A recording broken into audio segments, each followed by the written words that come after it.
Hello, everyone, and welcome to the Real Watchers live stream for September 3rd, 2025. Turn on light. Oh, we heard you say that. That's kind of fun. Oh, sorry, who everybody has Alexa. But of course, my name is Garrett. And I'm Kevin. And we are your lovely co-hosts. Hope you're all having a fantastic day so far. Kevin, how have you been? I've been better, but you know what? You just keep moving forward. That's all I'll say. So. God, if that doesn't sum up so much in my life right now, too. All right, well, I hate to say it. I don't want to say good we're on the same level, but I'm glad that we both at least are moving forward is the key there. Matt says, hello, everyone. Hello, Matt. And so it does Joey. Hello, What's up, everyone. Joey? Thank you all for joining us today. But let's go ahead and dive right in. We don't have that much to talk about this week, but there are some big things. So let's go ahead and get this underway. And starting with a really piece of surprising news that I saw today, is that a new study shows that kids 12 and under, so Generation Alpha, I believe, is that they prefer the movie theater to streaming.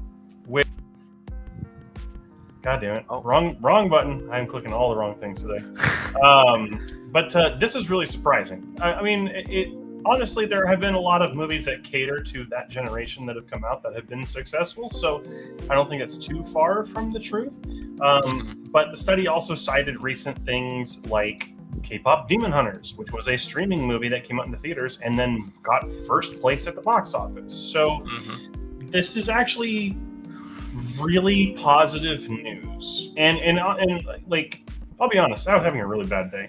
And then I saw this piece of news and I was like, oh, and a little bit of a light at the end of the tunnel turned on. Because it was like, you know, our generation is struggling with it, the generations below us, but now Generation Alpha is, at least right now, saying that the theater is where they prefer to go. Well, I mean, and the other thing too is I think we talked about physical media last week, if I do remember, and how that's slowly coming back in a way to retail stores. And it's like I don't want to say a resurgence, but it's like these kids had to go through the whole pandemic on their computers and everything like that. So this is kind of like a getting out of their house kind of situation, which movies should always be like that, but they didn't really, I don't know, experience it, I would say. So, which is really cool. I mean, movie theaters are going to thrive, which, you know what, that's okay with me. Exactly. Next up, the first reviews of the first reviews for The Conjuring Last Rites are lackluster. Debuts at a 51% on Metacritic. I'm not expecting much of this movie. I'm just expecting maybe a little wrap up of what the whole Conjuring franchise is. So I'm not going into it be like this should be the best Conjuring of the film, but I'm like, if it's the worst, I'm not going to be like too disappointed. Yeah, I think the problem is that it's the last one. It's the last Warren movie, which, I mean, the movies that are not done by James Wan have been not that good. So I'm not surprised that this looks, like it's not going to be that good. The trailer looked terrible. So I don't really know. I don't plan on seeing this until it comes out on HBO Max later this year. So I don't know. we'll have We'll see. to wait and see. I mean, obviously the fans may think different, but usually the fans aren't correct, in my opinion. But it depends on the movie. But anyhow, getting to the next stuff, we got some really cool news out of the film festivals lately. Guillermo del Toro's Frankenstein got the longest standing ovation at the Venice Film Festival when it premiered. It got a 13-minute standing ovation, which is huge. And then The Smashing Machine, which is the upcoming fighting film with Dwayne "The Rock" Johnson playing Mark Kerr, got a 15-minute standing ovation at the Telluride Film Festival with whispers of a Dwayne Johnson Oscar campaign. Because apparently he is a revelation in the movie. I saw little behind the scene clips of him crying during the ovation and stuff like that. I mean, he put a lot of work into this movie, but I think A24 made him feel that way, if that makes sense. He kind of stepped out of his boundary of being the big rough and tough guy, and he still is in this movie, but he shows more character, especially with Emily Blunt during the trailers, I should say. So and it good for both of these films. I mean, I'm excited to see both of them. And not more of Frankenstein than The Smashing Machine, but you never know. Might be a late contender for something. So yeah, 100%. I think that The Smashing Machine might be one of those. I honestly, this is how I think it's going to go. I think Smashing Machine is going to get very, very well reviewed. I would say maybe in the 80s. I think that you're going to see a potential Oscar nomination for Dwayne Johnson and or Emily Blunt.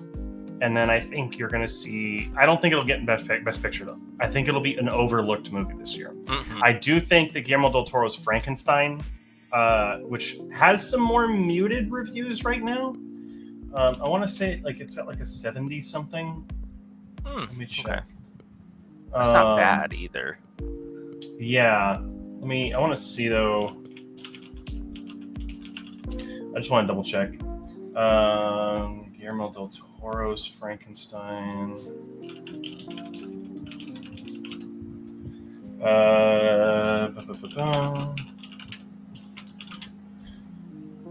Okay, so it's not on there yet. That was interesting. I think maybe it was on Rotten Tomatoes.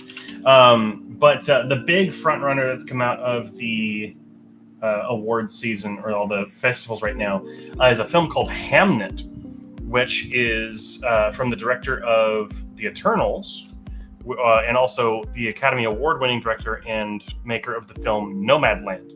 Okay. Her new movie coming out is about it's a story of Agnes, who is the wife of William Shakespeare, as she struggles to come to terms with the loss of her only son Hamnet, where then Shakespeare starts writing the story Hamlet about him.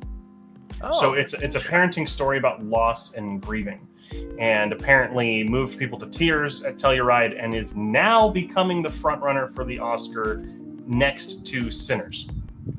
Which is very different films, but that's a good thing. We want to see different movies getting recognized at the end of the year. So exactly. We have had an inflow of comments though, so let's go ahead and get to those real quick. I know about I don't know what you were talking about, actually. I still don't think my youngest niece is capable of sitting in theater for more than 45 minutes. I totally get that. She doesn't like that she has no control over changing the movie or show when she wants to. Yep. That's what a lot of people, unfortunately, that are younger have that. And she's 10, so it may take a few more years for her to be interested in the theater experience. 100%. And I'm sure it also depends on the movie, too. There's going to be the movies that, we hate. I hated Despicable Me 4. She might really enjoy it. I mean, Paw Patrol, too. Paw Patrol was in theaters for a little bit, too. Yeah. So. And also, don't put kids down. They do have, when they get interested, they get interested. Yeah, so, they're hooked on that. Rox also lost recently 60 pounds. Don't know if it's for a role or for health reasons. I'm assuming it's for a role because he's doing the Scorsese movie next, I think. But I'm not sure exactly. It's definitely lost weight from what he did for Mark Kerr in the new movie. So I don't know, but I don't want to say he looks worse because he doesn't. He looks healthier, if anything. He doesn't look too big. That makes sense. Yeah. Probably can't afford the steroids anymore. I mean, hey, that Red One movie got him a lot of money, I'm sure. So I'm sure he is just fine. Yeah. But maybe he got a taste of the good life with this movie and wants to now do more transformative roles. I mean, I've always thought he has the potential to do good roles. He's just stuck typecast. So, yeah, and that's what hopefully this movie takes him out of that typecasting as well. So yeah, hopefully it kind of propels his career forward, because like John Cena is doing better than he is in terms of like diversity of roles, and but still the best person to come from wrestling to acting is Dave Bautista, and yeah, like no one's going to hit him just yet. I think this is a step in the right direction though for Dwayne Johnson, 100%. I agree. Next up, Amy Adams has joined Star Wars Starfighter, and film has started production. I can't wait to just see a trailer of this film, just to see what we're dealing with here, and hopefully they don't give too much away like they usually do in trailers. So yeah, I'm really excited to see this. I mean, it's also, they just got Aaron Pierre joining the cast, who is going to be in the upcoming Green Lanterns TV show. Oh, okay. So I think that's really good casting. And then some more unknown actors, but we already know that Mia Goth, Ryan Gosling, and Matt Smith are in this as well. So it's got a great cast, and I'm interested in the time period because it takes place 5 years after Rise of Skywalker. So it's going to be a whole new time period. So I'm excited to see this movie. We just got a picture of Ryan Gosling and one of the kid actors hanging out by like a land speeder. So no idea on anything yet, unfortunately. That would be so cool though. I can't wait. So, but that news came out of D23 this week. We also got news that the upcoming Ice Age 6 is going to be titled Ice Age Boiling Point. And I'm at the boiling point with these goddamn Ice Age movies because there's too many of them. I totally forgot about Ice Age until we got a couple of them. And I was like, oh yeah, the first movie is not that bad. But they just just doesn't. The animation doesn't hold up. Is the only thing. No, it doesn't. But I mean, you're watching it as a kid. It was pretty good. But like it was. They're making too many of them, unfortunately. That's what I feel like. So. Yep. 100%. Yeah. Real quick here, Dave has killed it compared to all the other actors from Wrestling Actor. 100%. I mean, he just had some bad movies. Joey's the same thing. He had a couple bad movies. He had that one he put out this year with Mila Jovovich, which was real bad, like Outlands, something or whatever. He's like the trained gun person that wants to start a family. Yeah, I know it's something like that. But then he's also done like some of the best acting of any. I mean, like Cabin in the Woods is a really good one. Knock at the Cabin, you mean? Thank you. That's what it is. Yeah. Also, like Blade Runner 2049, he's fantastic in. He was also in what was the other one? Fox Spector. He was in the new Naked Gun for a little bit. That was so funny to see too. That was so random. It's fantastic. And then there was something else that he was into that he was very good in, like revelatory, and I can't remember off the top of my head right now. But he's definitely the best one to come out of it. And I think John Cena is actually second. I think that once he gets a role that he's good in, something like Peacemaker, he really sells it. But anyway, next up. I agree. Yeah, next up, Paramount has officially announced a Call of Duty movie. They're taking the same approach to the film as Top Gun Maverick. I don't know. Do we need it? I don't think so. That's the thing. I mean, it's a surefire money thing. I'm so on the fence with this because, like, you can't take like Ghost when Ghost is in it and stuff like that. Like Black Ops 1 and 2 story modes, campaign modes, were absolutely fantastic because of the story that it was talking about. So how are they going to not only try to one-up that, but make it into a big movie production? That's what I'm not wrapping my head around that aspect of it. Yeah, I mean, there's been a talk of a Call of Duty movie for a while. We knew that we were getting one from the director of Sicario 2, which was actually a good fit. I think that director would, in that movie, sets up, like, because the story of Sicario is very close to the new Modern Warfare 2. So, like, that kind of made sense. And I think that there are some good stories in Call of Duty, no matter how much I maybe dislike the franchise now, right? Like, you retell the Modern Warfare story, 100% that's a good stuff. Even the new Modern Warfare games have a pretty decent campaign. There's like also the Black Ops stuff, like especially the original Black Ops with all like the psyops and like all that is a really fun basis. It just depends on what they end up doing. And I think if they're going to take the same approach as Top Gun Maverick, make it fun, and not so serious, but you can still tell a grounded and mature story while keeping it fun. I totally think that that's something that's doable. I mean, like, whether or not it's going to be relatable with characters we already know is yet to be seen. Yeah, But that's what I want to hear. If we're gonna get like Ghost, Price, Soap, stuff like that, I know we'll get references if we don't get them in the movie and stuff like that. It's gonna be a lot of fan service. yeah, sure. And I also think that we'll probably, because I mean, Paramount is the one who has been making like arguably the most successful video game adaptations in theaters right now with the Sonic movies. So I think it is a potential fit, and I think as long as it gets the right producer and the right director, and they don't tamper with it too much, I think it could be fun. Gotcha. I mean, I might be there day one. I don't know. I mean, I enjoy a lot of the stories, so I mean, just maybe stop making like Beavis and Butthead into playable characters in your game. Yeah, so Battlefield 6 is going to kick the shit out of Call of Duty this year. Next up, pretty big news today. I was not expecting this, but Superman 2 has been officially announced. It will be called Man of Tomorrow and releases in July 2027. So less than 2 years away. I think there's going to be some delays, not pushbacks. I'm sorry. Who knows? I mean, James Gunn was already writing the script like a month ago. And probably has it already finished. I know the cast of Superman had such a good time making it that they want to get back in the production with him again.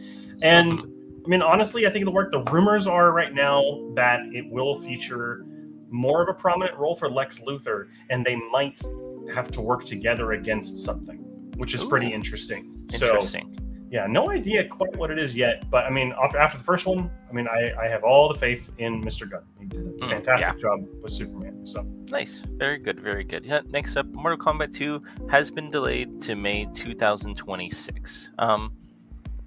That's okay. It was supposed to come out next month. Holy crap! Really? Yeah, it got delayed from October to May. Now. There's a couple things. There's a couple things with this though. They have done test screenings, and I've heard from people who have seen early cuts of the movie, like fans of Mortal Kombat who were invited to see it, and all of the test screenings went really well. People said it's one of the best video game adaptations, that it faithfully captures like Mortal Kombat, and it actually feels like an Avengers Endgame type thing, which is really cool. It makes me wonder why they're pushing it, and I'm wondering if it's to either hopefully to touch up on visual effects and to keep it looking as good as possible, because I think with the word of mouth they have right now, they're probably gonna try to put some more money and time into it. There's no word of reshoots or anything. They're not reshooting. No. So why is the reason? Yeah. There could be any number of reasons. There could be like tax incentive. There could be anything. So who knows, honestly, at this point. But still sad news. I was looking forward to it. Alrighty, last story for today is that the Goonies 2 script has been finished, at least a first draft of it has, and that first draft has been sent to the studio, and this studio reportedly really likes it. So this is according to the writer, who was just recently at Telluride or Venice, can't remember which one. But yeah, I don't think we don't need it. We don't need it. We don't. But if it's good though. Can you imagine like a Top Gun Maverick type sequel to the Goonies, like where it's like just as good? Well, but I think a lot of people are gonna not be able to see anything past the original. Yeah. Well, the other thing too is you could bring the kids to see the Goonies too, and then be like, you want to see the original one, and then they can compare and contrast and everything like that. But again, like you said, we don't need this. No one was asking for this. Yeah, and it's like another Gremlins movie coming out. It's like, let's do some original stuff. Like, I mean, look how well Sinners did. I'm gonna keep praising Sinners all the time. So, but that's it for the stories this week. Not a lot going on. So, no. Ice Age 1 is the one I watch every once in a while. Well, there you go. Yeah. I mean, some of the humor is still great. I think John Leguizamo as Sid the Sloth is still an incredible side character. Yeah. Absolutely love it. So is Skydance Productions part of the COD film? No idea. We just know that Paramount has bought the rights to it and they're actively developing it. That's all. COD movie, just watch Zero Dark 30. I mean, Zero Dark 30 only has a lot of action in the last 30 minutes or so. That movie is more concerned with espionage. I would say, if anything, watch something like Sicario or I mean, Act of Valor was already kind of like a Call of Duty movie. That movie was Well, terrible. like Black Hawk Down, you could say. Black Hawk. I mean, any modern warfare it's probably even a better Warfare. Mm-hmm. Yeah, Civil War, anything really. Mm-hmm. Hot take: COD Infinite Warfare has the best campaign in the franchise. No joke. I've played the campaign at least 5 times. I haven't played that one, but I've seen the campaign, and it is legitimately great. It's just the multiplayer that sucked in that game. Mm-hmm. So I don't think it's the best one in the franchise.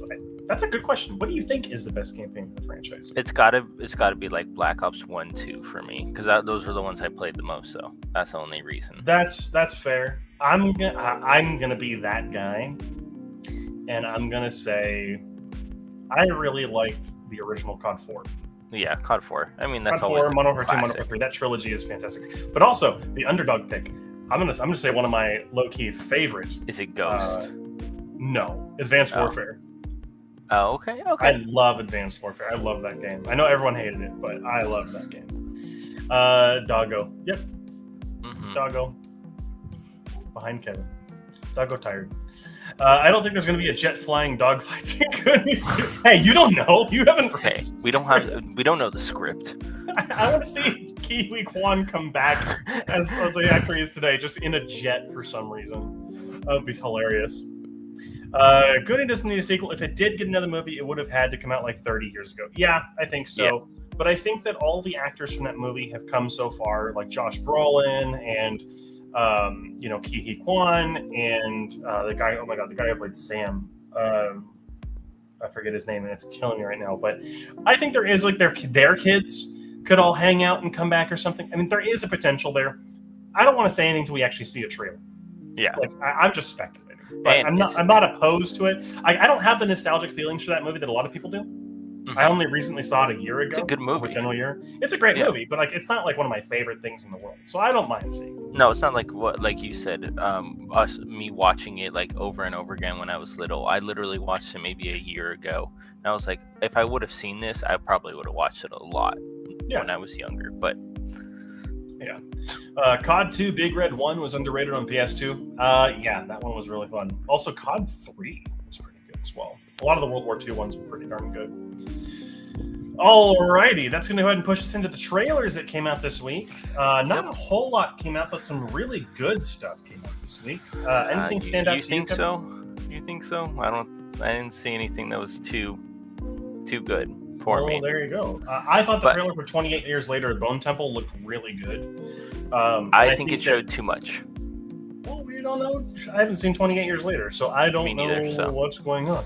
But I think it already looks shot different because it's a different director, which I like that. I like how it's using the same props and locations, but it's different in the way that it looks, and I really like that. The trailer was also very atmospheric, which I really appreciated as well. And it seems to be focusing on Ray Fiennes' character more, and a villain which looks like very interesting. The villain is being played by the same guy who was the villain in Sinners. So very excited about that. Isn't that I was more curious about the people in different colors too with the masks. I wondered those could be like a sub villain. Those look like the cult that follows the main bad guy. The main villain. Okay, gotcha. Yeah. Okay. But also House of Dynamite looks fantastic. I don't think Kevin watched the trailer for that one, but that's a new movie from the director of Zero Dark 30, which we just talked about. I watched it. It looks okay. It's a teaser. It doesn't really show a lot, but it's about basically a nuclear missile that's heading towards the U.S. We have no idea where it came from or how to respond to it. So that's kind of a really interesting idea. And then obviously Bugonia still looks like it's going to be a wild movie. Kind of excited for the movie called The Carpenter's Son, which is a horror movie about Jesus starring Nicolas Cage. I wanted to give VHS Halloween looks like a fun time. There you go. Which, like Beyond was a really fun time apparently. So hopefully they just keep into that kind of, idea. The Sisu movie looks effing awesome. I need to see the first movie. Yeah, it looks like it'll be fun at least. I didn't see the first one, but me neither. I will probably watch it before this one comes out for sure. Mm-hmm. Alrighty, and that will take us into the box office, Kev. Yeah, box office. Weapons at number 1 with 10.5 million. Jaws, the 25th anniversary re-release, with 8.2 million, and then we got Caught Stealing with 7.2 9 million. Freakier Friday still hanging in there with 6.7 million, and the Roses kind of falling flat on its first weekend, I feel like, with 6.3 million. That is absolutely correct. Interesting to see Weapons come back to first place, but K-pop Demon Hunters wasn't in theaters this week, so that was kind of the thing in its favor. Yep. But Jaws 25th anniversary. That's not 25th. That's it's the 50th anniversary, right? Yeah, I don't know why it said 25th on the Box Office Mojo, but yeah, 50th anniversary. 50th anniversary. Yeah, I was wrong. Yeah, it was. I mistyped it. My bad. Man, that's a good movie that came out in 2020. Then it looks like it was made in the 80s. Really cool. Alrighty, and let's go ahead and get into the movies that are coming out this weekend. Not a whole lot, but we do have one big one in The Conjuring Last Rites. Paranormal investigators Ed and Lorraine Warren, who are scam artists, take on one last terrifying case involving mysterious entities they must confront, which is the most vague, I think, plot description I've ever read. That's such a horror film plot description. They have to investigate mysterious entities. Yeah, of course. And then after that, Hamilton, the film version of the Broadway play with the original cast, is getting a theatrical release this week. The real life of one of America's foremost founding fathers and first Secretary of the Treasury, Alexander Hamilton, captured live on Broadway from the Richard Rodgers Theater with the original Broadway cast. This show has an insane following. So, I mean, if you're going to go see it, you probably already have plans to. Up after that is a new horror movie called Halloween. During 2016's killer clown craze, Dr. Marks and journalist Parker trace the source to jailed serial killer Kane, recruiting followers for an anarchist movement. With Kane escaped, they race to stop his murderous Halloween scheme. This looks like a really cheap and bad-looking movie, but hey, you might have fun with it. Who knows? And lastly, opening up on Tuesday next week, so it does technically count before the next time we see you, is Demon Slayer Infinity Castle. The Demon Slayer Corps are drawn to the Infinity Castle, where Tanjiro, Nezuko, and the Hashira face terrifying upper-ranked demons in a desperate fight as the battle against Muzan Kibutsuji, holy man, begins. Animation looks glorious in this. And I mean, the cast, we saw that a couple of some of the English cast, I want to say they had a huge name that they announced. Channing Tatum had joined the cast as Kaizo. Oh, okay. Which is, that's a big name. So I'm not going to worry about that. And then Zach Aguilar, who was one of my favorite performances, played David in Cyberpunk Edgerunners, is playing the main character, which I'm sure I think he probably plays in the show as well. Yeah, it looks like he does. So, but yeah, that's going to be a lot of stuff coming up. So if any of it's something you're excited for, go right ahead. Go see it. Let's go ahead, and I got to get this banner to stop moving. That poster for Jaws with a shark has one of its victims in its mouth is a classic, 100%. Iconic image. Just like, it also just goes back to the idea that poster design used to be so much better than it is now. But I feel like we're in a decent period right now. We've had some good posters come out, even for indie films like House with Pete Davidson with the eyeball and the needle and stuff like that. Even though it's probably not a good movie, but that poster is really good. Oh yeah, and everything Neon does, like all the Long Legs posters were incredible and didn't tell you anything. Man, I'm still gonna sing the praises of that movie. I love Long Legs so much. Alrighty, well that is gonna be it for all the kind of written and planned stuff so far. We're gonna go into the movies we watched this week. Kevin watched one movie, and I watched two. So I'm back to my normal outperforming Kevin. No, I'm just kidding. Kevin was doing class stuff this week, so it's okay. But I'll do one, you do one, then I'll do one. How's that? That sounds good. Alrighty. Well, the first one I watched was The Outsiders from 1983. This is a Francis Ford Coppola movie, same director as The Godfather, and it's nowhere near as good as The Godfather, unfortunately. Unfortunately, this also feels like a ripoff of American Graffiti just a couple years in the future. There are some really great moments with these characters, and the overall plot is interesting. I think that the film, though, I own this movie because it was half off at Barnes & Noble. it's the complete novel version, which is like the extended version. It's too slow. That movie is it's 20 minutes longer. It's usually supposed to be like an hour and a half. It feels too long at 2 hours or 1 hour and 50 minutes. Like it feels too long, which is kind of bad. But then also, the film focuses on its two worst characters. Oh. I do not like Ponyboy as a main character, which is his name. You know, have you ever heard the phrase "Stay Gold, Ponyboy"? Yeah, that came from this movie and the book that it's based on. But then also the character Johnny, who is played by Ralph Macchio. I could not stand either of these characters, and they're the main focus. And I think that was the biggest thing that kind of pushed me away. They were boring, flat characters. I didn't feel like they really got any like character growth, really, which was kind of annoying to see. However, Matt Dillon is one of the other main cast members, and he was fantastic, as well as the character Dallas, I believe. But then the other characters, because this cast is fucking stacked, man. I'm going to read you the cast of this movie, and you're going to think I'm insane. Ready? Okay. Matt Dillon, he was in a couple of movies. Ralph Macchio, who's the Karate Kid. Patrick Swayze is in this movie. Rob Lowe. Okay. Emilio Estevez. Tom Cruise. Diane Lane. Let's see here. Nicolas Cage is also in this movie. Flea is in this movie. Like, it's a huge cast, and they don't focus on any of the good people. They don't focus on Swayze. They don't focus on Lowe. They don't focus on Estevez or Cruz. They push them as side characters, and they give you the shit ones as your main characters, which was really frustrating. However, I also feel like trying way too hard to be something like American Graffiti, and it just doesn't nail it, in my opinion. I'm sure the book is way better. I'd rather read the book. But I think the plot is really interesting. The side characters are good. The music is really good. It's not like that well filmed or anything. It's just kind of, it feels like this was a step down for Coppola. I definitely respect the film for sure and what it's trying to do, but I just wasn't that big a fan of it. If you're doing like a Francis Ford Coppola marathon, sure, but I think I'd probably skip it next time. Okay. Well, mine is Grave Encounters, and this is more like a mockumentary kind of thing, or horror movie in a way. I just enjoyed it though. It's a different way. I haven't seen a found footage movie or like a Ghost Adventures that you see on whatever TV channel they're on now.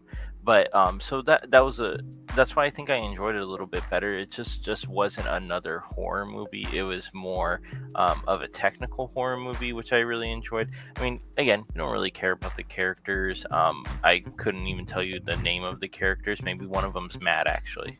I do remember one of them. So, but the scares are good. The creepiness and vibe of this movie, the eeriness as well, is really cool as well.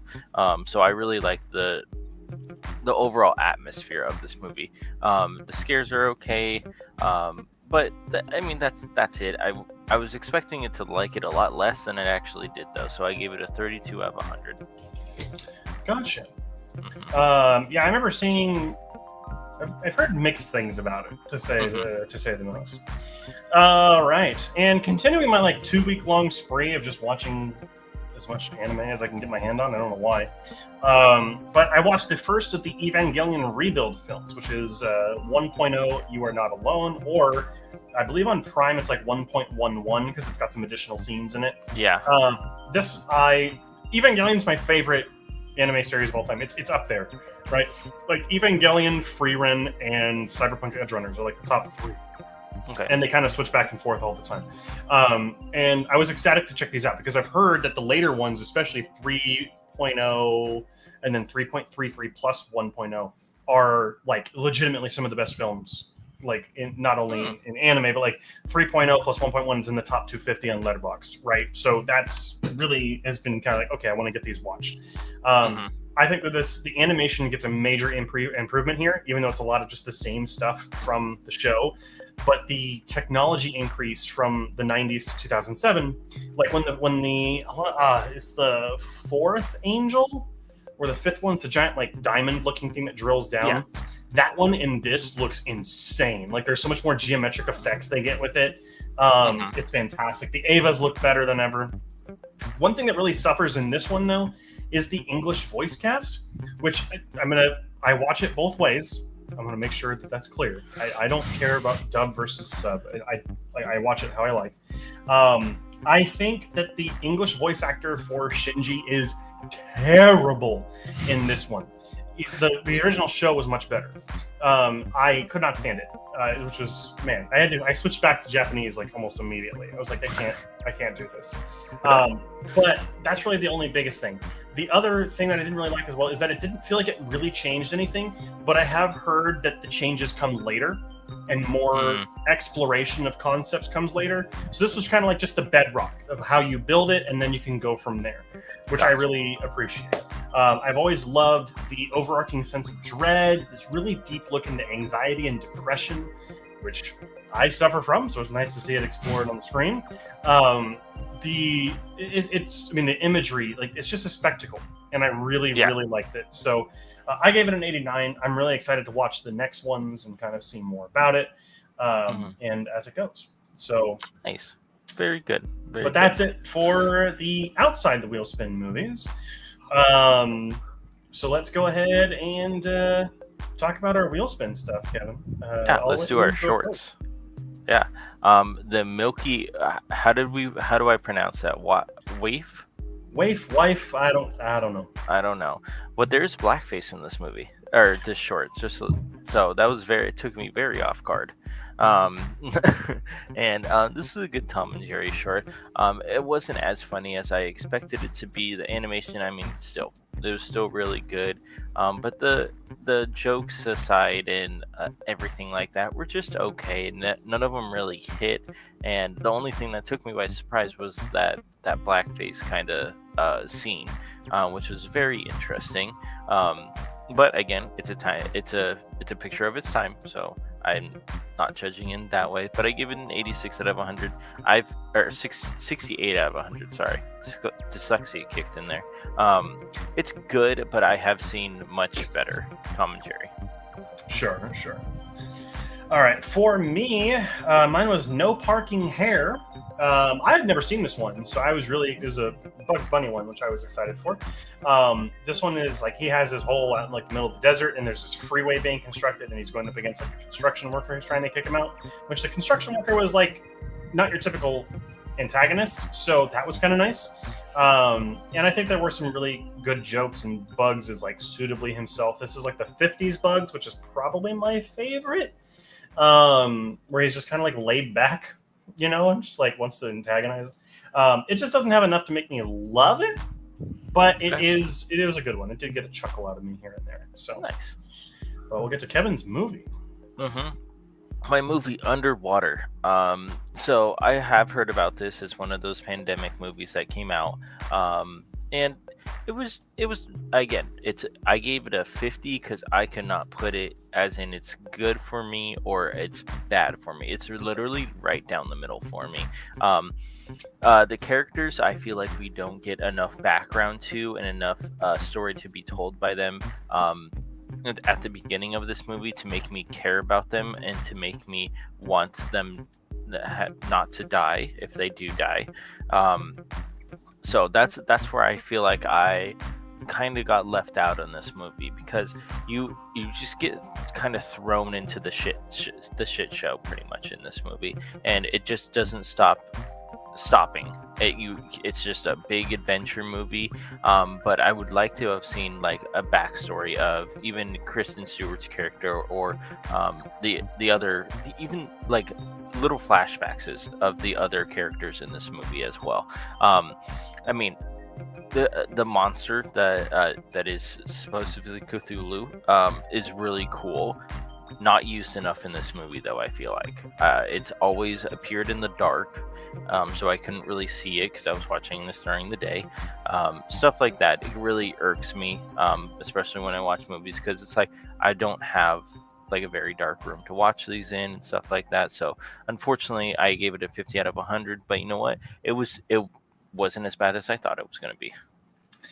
Yeah, it's one of those movies that's better than you think it's going to be, but it's not as good as you hope it'll be.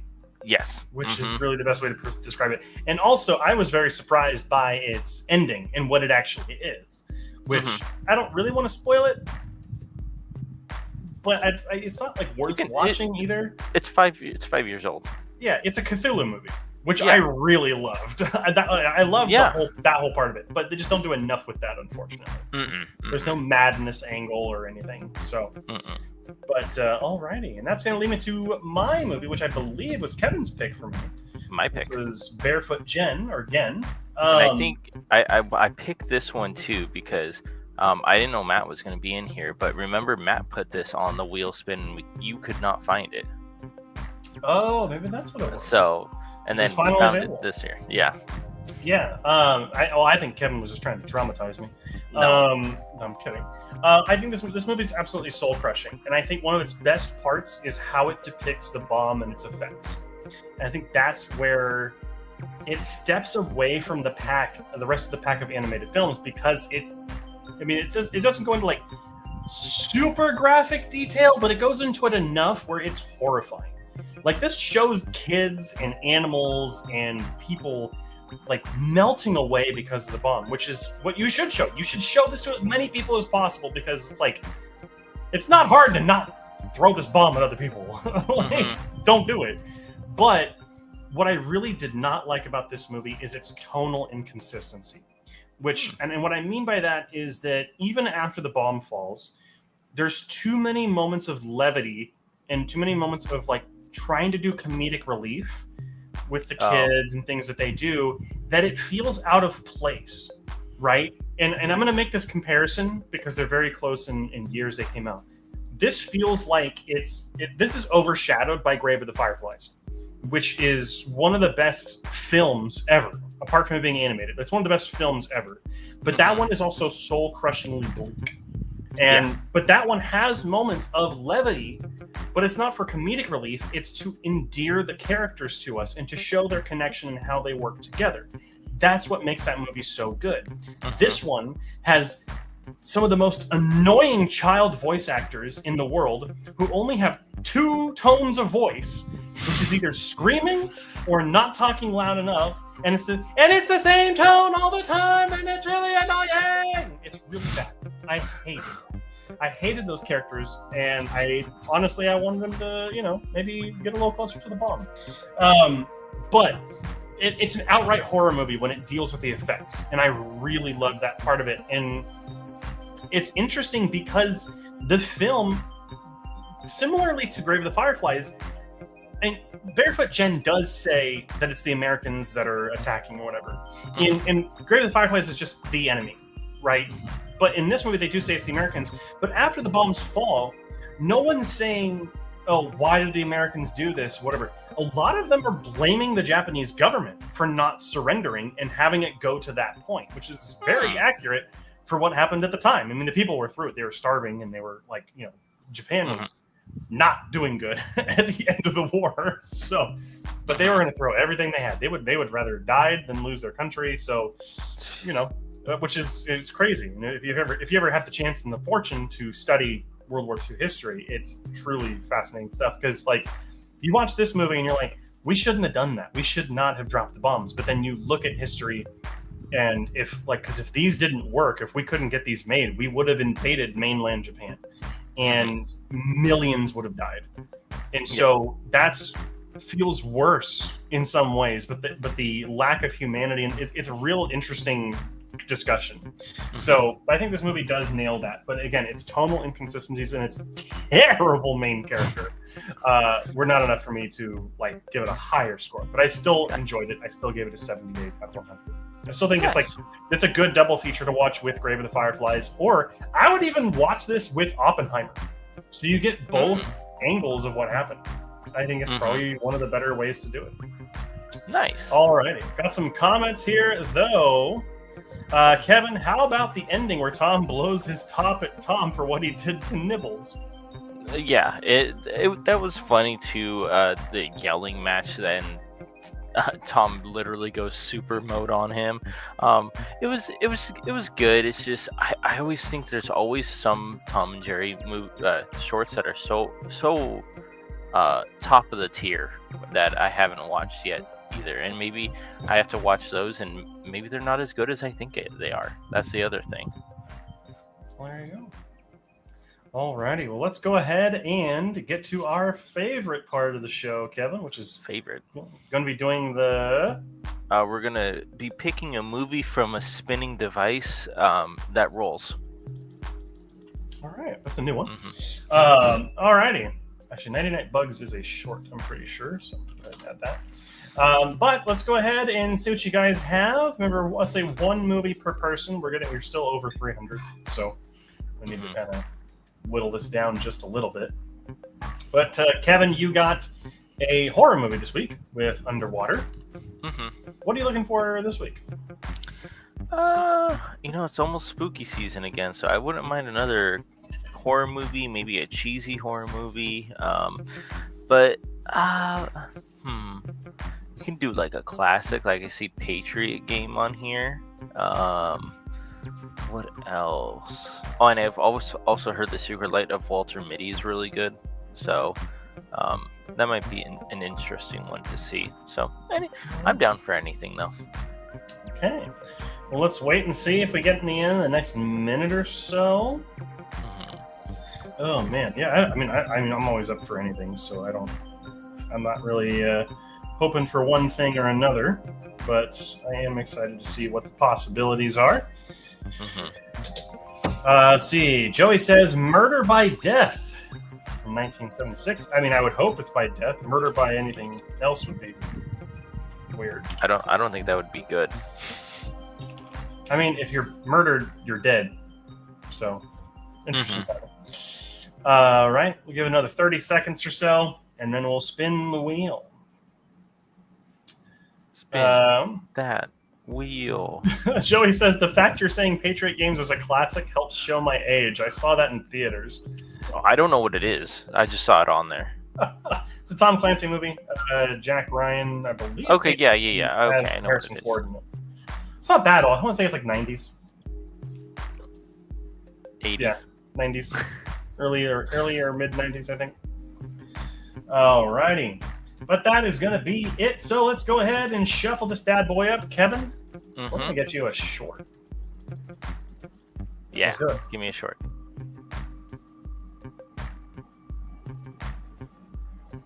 What did I get? Well, it's not a short. It's close to one. And you can't pick for you, so we'll shuffle it up and spin again.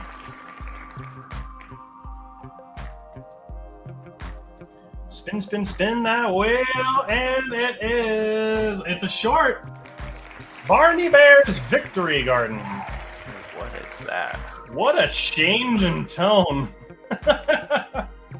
Alrighty.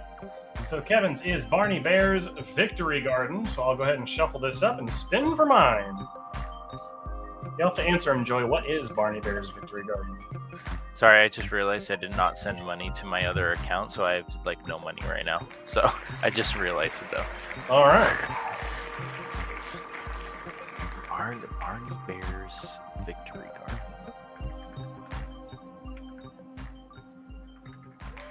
All right, I can't pick for myself. Let me go one more time, and then it'll be whatever's the closest.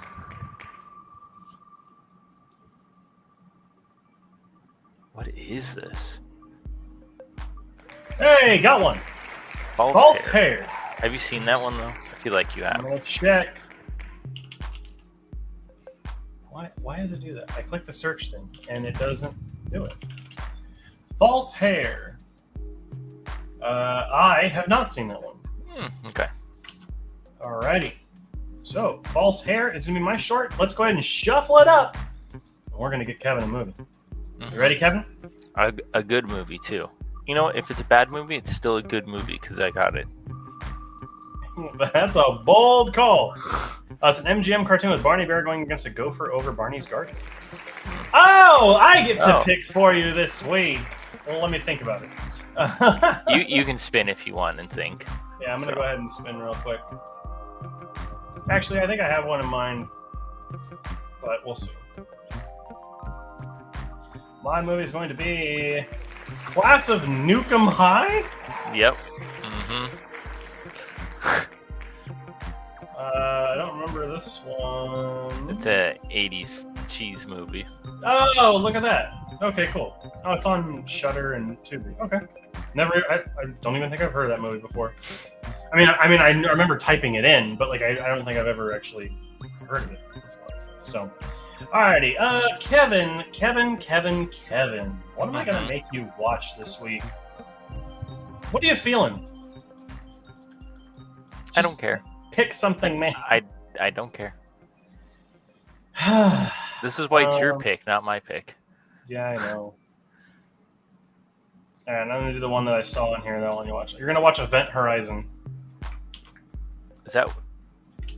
That's a sci-fi movie, right? It's a sci-fi horror movie, yes. Yep. Okay. Alrighty. And Low Key is a Warhammer 40k movie. Okay. Which is kind of, it's not really, but it's too goddamn close to not be. Okay. If you know anything about Warhammer lore, you'll know why when you see it. Alrighty, so this week, Kevin will be watching the short Barney Bear's Victory Garden, as well as my choice for him, which is Event Horizon. I will be watching the short False Hair, followed by the Cheeseball 80s movie, Class of Nukem High. So that is going to be it for Real Watchers Movie Club this week. We have a brand new movie club coming out on Friday. We're going to be taking a look at The Royal Tenenbaums, which is one of Wes Anderson's first movies. So very excited to talk about that with all of you. And, that'll be about it. Obviously, this stream goes live every single Wednesday at 7 p.m. Joey says, do you see? Do you see? Yes, I see. I don't know what that's referencing. I believe, if I'm not mistaken, it's a reference to Event Horizon.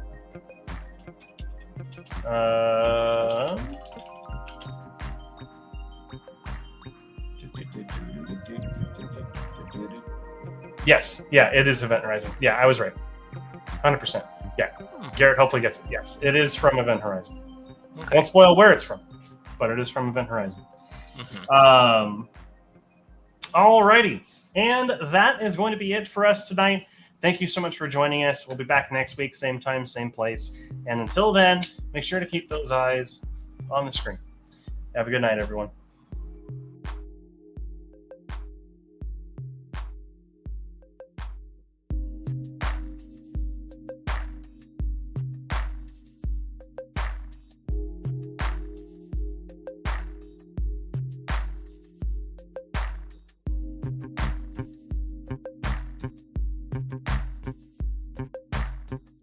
Thank you.